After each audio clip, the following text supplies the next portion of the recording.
What is up guys, Alex here. I have the Samsung Galaxy A52. In this video I'll be reviewing the smartphone, talking about all the specs. Is it really worth it for the price that this phone has? And if Samsung has really stepped up in their smartphone game when it comes to mid-range phones. And was there really an improvement from the A51 and the A52? And is this phone comparable to the A71 that came out with the A51? But yeah, I'm just gonna do that in this video and talk about the specs for this phone in case you actually wanted to buy this Galaxy A52. But without further ado, let's get on into the video.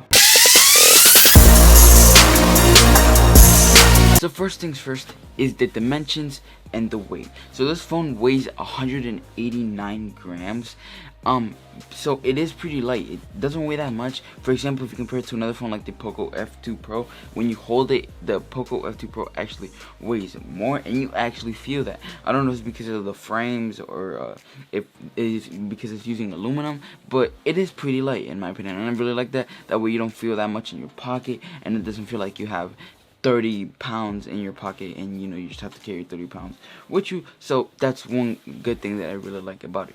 Now so for the display or the glass in the front, it does have Corning Gorilla Glass 5, and it has a plastic back, but the back on the on the back, since it's matte, it doesn't really feel like plastic and more like aluminum. So the back is plastic, so that's probably why it's so light. But like I said, since it's matte black, then it doesn't really feel like plastic and it feels more like aluminum.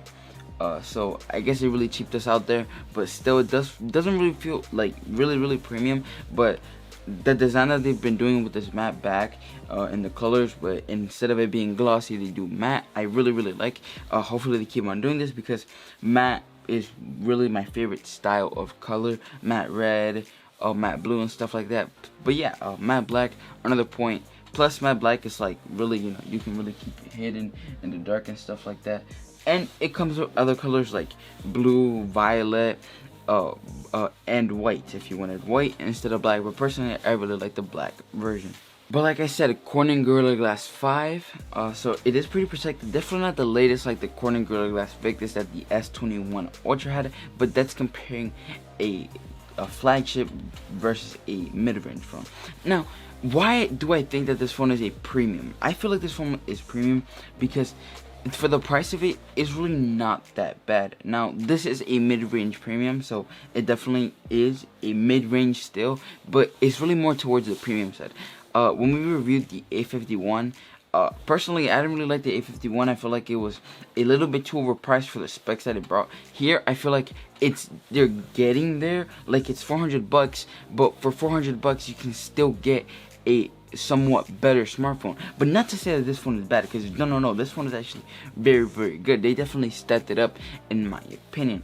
Now, one big thing that I have to say is that from the A51, this one has IP67 dust water resistant up to 1 meter for 30 minutes, something I didn't really see with the A51 when we reviewed it, or the A71 when we reviewed it. Maybe the A71, but definitely not the A51. So that's already a sort of big improvement when it comes to the A52 over the A51. I just wanted to mention, so in case you drop it in the sink or something, or an accident happens, don't really be that afraid. It may survive, or it probably will survive as long as you pick it up within that 30-minute play, because the display is also a really big important factor. Now, the display is a Super AMOLED 90 Hz display.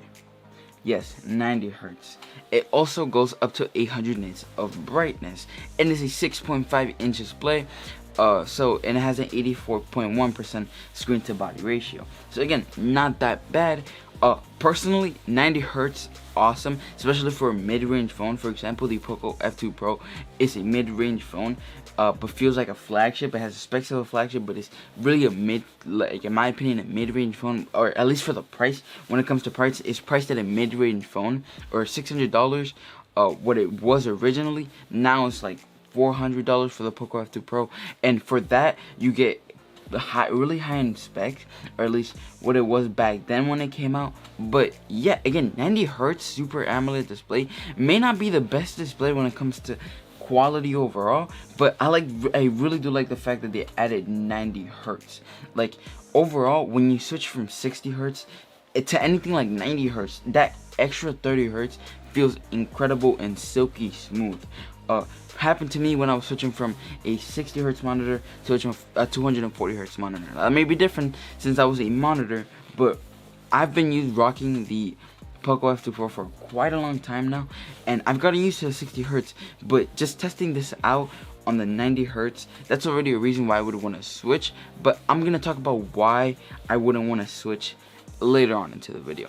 Now, the resolution from this phone, or the screen, is 1800 or 1080 by 2400 pixels with a 20.9 ratio and a 407 ppi density, and like I said, Corning Gorilla Glass 5, so definitely won't be able to get scratched by if you scratch it on the surface of a table, unless there's really any metals on that table, then it will get scratched, but will survive.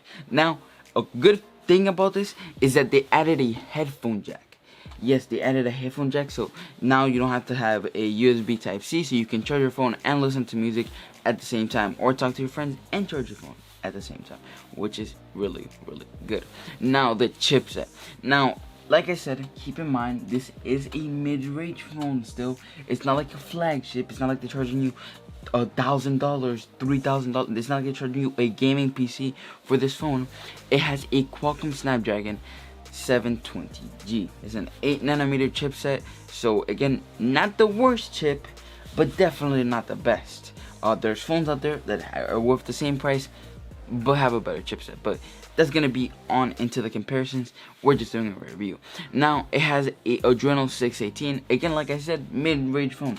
Not the best CPU, but definitely not the worst. Like, it definitely runs Fortnite, Call of Duty Mobile, Free Fire, your general typical mobile games. Fortnite does come with some issues that I'm showing on screen right now. If you're playing at mid or medium graphics, the game will lag a little bit. You will have frame drops, but if you play at low, you should be fine. Plus, a lot of people, if you do buy this phone, it's probably just going to be for texting, but it doesn't hurt the fact that you can basically play most games. Like, you can play Fortnite, Call of Duty Mobile, Free Fire. Yeah, you can definitely play most games. Probably Genshin Impact as well. Definitely, you can do this with this chipset and this GPU. Like I said, not the best, but definitely not the worst. Plus, you get that little advantage sometimes with that 90 hertz display. Like, the game doesn't run at 90 hertz or 90 FPS, but you can kind of feel it on screen, especially in Call of Duty Mobile, since it doesn't require that much graphic, requirement. But yeah, that was the chipset and the GPU. Now, the internal memory. So this phone, you can get it, like I said, in 4 modes, and each of these is kind of weird to understand, so I'm just gonna go slow. Now, first I'm gonna start with the storage. So you cannot get 64 gigabytes of storage on this. There's only 128 and 256. So the 128, there's 3. 128, the first one has 4 gigabytes of RAM. 128 gigabytes has 6 gigabytes of RAM. That's the second one. And then 128 gigabytes of storage, 8 gigabytes of RAM. And then there's 256 gigabytes of storage with 8 gigabytes of RAM. So overall, which one I should get? I would probably get the 128 gigabyte version with 8 gigabytes of RAM. Why? Because it's generally cheaper if you get the 128 gigabyte version instead of the 256, because generally less storage. Now, if you're a person that needs those files and that extra file space to, download data and stuff like that, then yes, get the 256 version, because it already comes with 8 gigabytes of RAM. But if you're a person that just, do certain things, regular stuff, browse the internet, download music and stuff like that, yeah, or it'll be fine. Now, cameras. Now, for a mid-range phone, it's really not that bad. So it has a quad camera. The main camera is 64 megapixels. Then you have a 12 megapixel camera. Then you have a 5, and then you have 2 5 megapixels. Now, the 64 megapixel camera is a wide lens, and then the 12 megapixel is an ultra wide. and then the 5 megapixel is a macro and then a depth sensor. So yeah, I still don't know why they add macro and depth sensor. I guess if you really want to get up close, but it's still 64 megapixels for wide, which is what you're really going to be using most of the time. It's totally fine with me. But remember that macro camera, since it's 5 megapixels, it really won't be that good when you're taking pictures of things up close. So that that's one thing to keep in mind. Now the video you can shoot at 4K 30 FPS or 1080p 30 FPS, but you can still shoot at 4K. Like I said, the single camera is 32 megapixels with HDR, and it is a wide angle. So like I said, the front camera is basically half of the back of the main back camera. So yeah, I mean, again, like I said, not a bad phone when it comes to cameras as well. The front and the back camera is definitely not bad. Now let me show you guys what this phone sounds like and talk about the sound experience with this phone.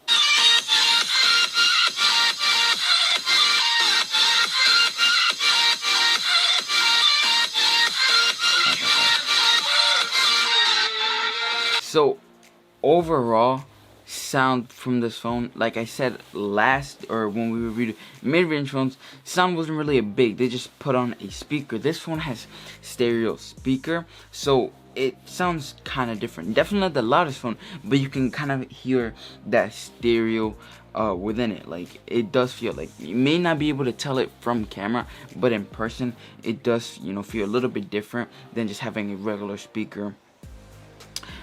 And it has, like I said, stereo speakers are definitely generally better. Like, I'm pretty sure the Poco F2 Pro doesn't have a stereo speaker, and this one does, and it just sounds really, really nice. Like I said, it does come with a 3.5mm headphone jack, so if you still have a 3.5 headphone, like headphones that have 3.5, then you can connect this phone to it, or connect the headphones to this phone. Now, speaking of 3.5mm headphone jack, I feel like a lot of people are starting to get used to not having those type of headphones. They're just starting to get used to having the regular USB Type-C or Lightning port if you have an Apple or Samsung. The only case I would see USB or not having a USB Type-C headphones is when you have a phone that still uses a micro USB, because obviously you don't have micro USB headphones.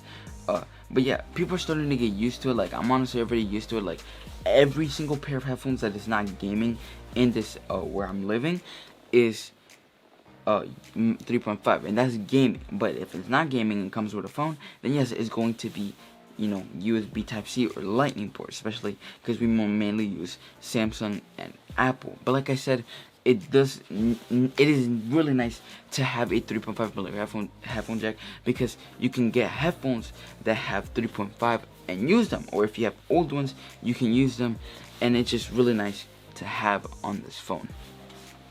Now, this phone has face unlock, and these are the sensors, sensors, when it comes to security and stuff like that. This one has face ID or face unlock, and it has a fingerprint under the display. Now, one thing I do gotta say is that the fingerprint under the display is sort of low. It feels like they put it really, really low on the phone. Like, for example, if I put the brightness all the way up, you can see the fingerprint right there. Generally, the fingerprint would be up here in this area, but like where I'm holding the phone right there, but it's not. Like, that's generally where it is, and that's where it feels comfortable. But I have to put my finger all the way down there. I feel like I don't know, look, it's all the way down here. It should have been like up here.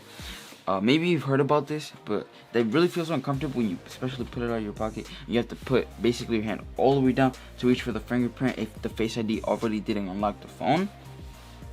But I feel like it should have been in the middle of the screen for this phone, and that's generally how it used to be, especially for the S21. That's where it was in the Poco F2 Pro. But I mean, that's what it says. I guess you could get used to it. It does feel a little bit uncomfortable having that fingerprint all the way down at the bottom. Now, this phone has a 4,500 milliamp hour battery, so this phone definitely won't be dying on you anytime soon. So it'll definitely last you a pretty long time, especially with the specs it may have. Like I said, the 5G version may have different specs. Like, it may have a better battery, and that for sure definitely has a better display when it comes to hertz or refresh rate. But yeah, 4,500 milliamp hour battery is definitely not bad at all. It could definitely last you the entire day. If it depends on how you use it again. But with the specs that it has, like the display and the battery, and the CPU and the GPU, it is definitely not bad at all, having a 4,500 milliamp non-removable battery. Now the charging, it does support fast charging, or at least in their case 25 is fast charging to them, and as advertised, this is advertised, so it may be different when you actually use a 25-watt charger, but apparently it gets to 50% in 30 minutes of charging. And like I said, advertised, that is advertised, so it may be different when you actually get the phone and charge it with a 25-watt charger, but like they said it, and that's pretty much all there really is to do with this phone. This phone has pretty nice specs. It is not that bad whatsoever. Like, the phone definitely handles itself. Overall, I give it a thumbs up. Like I said, the price is $369 or $370 when you round it all up. Like I said, for that price, $370, you get a 90Hz display, which most mid-range phones don't have. You get a 64 megapixel camera, which most rich phones, like I said, don't have. You get a pretty decent, not the best, but a pretty decent CPU, Snapdragon 720G, and a pretty decent GPU, Adreno 618. Like I said, the display is also decent. The protection for the display, decent. And you get IP67 dust water resistant, which some flagships don't have dust water resistant. Like, some of them don't have it. And that's probably because they have a motorized pop-up camera, but it's still a flagship and it doesn't have IP67 dust water resistant. But anyways, that's all it's been for this phone. I really like it. I highly recommend it if you're a person that doesn't really do much on their phone and stuff like that. It's definitely nice. Can run Fortnite, Call of Duty, general games.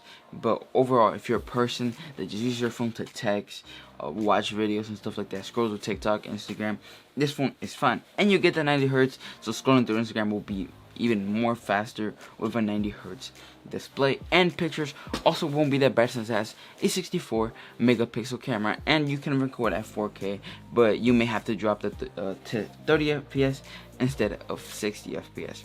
But yeah, hope you guys enjoyed this video.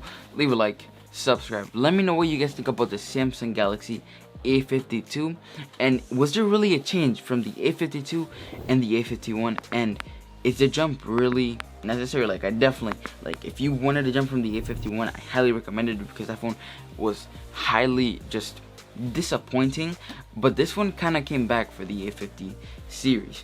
But yeah, hope you guys enjoyed this video. Leave a like, subscribe, and peace out.